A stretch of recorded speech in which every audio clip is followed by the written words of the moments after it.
হিন্দু ধর্মের অনেক ভাইরা আমার আলোচনা শুনে, অনেক হিন্দু আমাদের হাতে মুসলমান হয় আলহামদুলিল্লাহ। হিন্দু ধর্মের প্রতি শ্রদ্ধা রেখেই বলছি, তাদের ধর্মে একটা বিধান আছে যে আপনি ভালো হিন্দু হতে চাইলে আপনাকে গোমূত্র পান করতে হবে, মানে গরুর পেশাব পান করতে হবে। এবং অবাক করা কাণ্ড, তারা ইন্ডিয়া থেকে এটাকে রপ্তানি করে ইউরোপ আমেরিকাতেও পাঠায়। কারণ ইউরোপ আমেরিকার যে হিন্দুরা আছে সেখানকার সুপার স্টোর থেকে, শপিং মল থেকে ওইটা কিনে কিনে পান করে। আপনারা যদি বলে এই যে এক বোতল নিয়ে আসছি গরুর পেশাব, এটা খাইলে তোর 1 কোটি টাকা দিন, খাইবেন? আমি কমু তুই নিয়ে আইসস, তুই খা, ঠিক কিনা?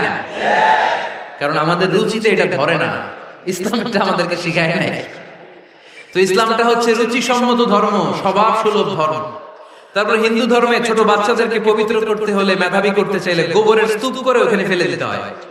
ওই বাচ্চা ছুটে আসবে, কান্না করবে, আবার ফেলতে হবে। ওর গা গোবর দিয়া একেবারে বিউটি পার্লারিং করে তারপরে ওর গোসল করাইলে ও খুব ভালো হয়ে যাবে, এরকম আইডিওলজি তারা বিলিভ করে। তো এটা একটা প্রাণীর মল কারো গায়ে মেখে পার্লারিং করা, এটা কি আমাদের আকলে ধরে? আমাদের ধর্মের কোনো বিধান আছে? হিন্দু ভাইরা যদি থেকে থাকো, just ponder on the news, এই বিষয়গুলোর উপর একটু থিঙ্ক করো, একটু ভাবো, চিন্তা করে দেখো।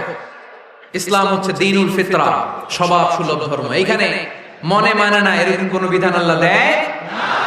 7 নাম্বার হচ্ছে দ্বীনুল ইলম, এটা জ্ঞানের ধর্ম, জ্ঞানের উপর প্রতিষ্ঠিত।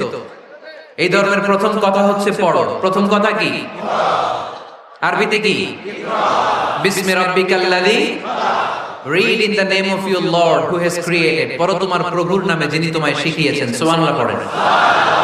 আবু দারদা রাদিয়াল্লাহু তাআলা আনহু বলতেন, কুন আলিমান, আলেম হও, আও মুতাআল্লিমান, অথবা আলেমের ছাত্র হও, আও মুত্তাবিআন, অথবা আলেমের ফলোয়ার হও, আও মুহিব্বান, অথবা আলেমকে ভালোবাসো, ওয়ালা তাকুনিল খামিস, 4টা হইও, 5 নাম্বার হইও না, ফাতাহলিক, তাহলে ধ্বংস হয়ে যাবা।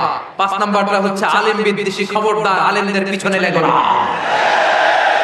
তাহলে তোমার দিন দুনিয়া আখিরাত সবটারে বরবাদ করে দিবে কে?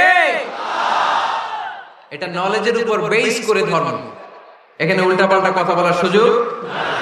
8 নম্বর এই ধর্মের বৈশিষ্ট্য হচ্ছে দ্বীনুস সালাম, এটা শান্তির ধর্ম। আওয়াজ করে বলেন দ্বীনুস সালাম।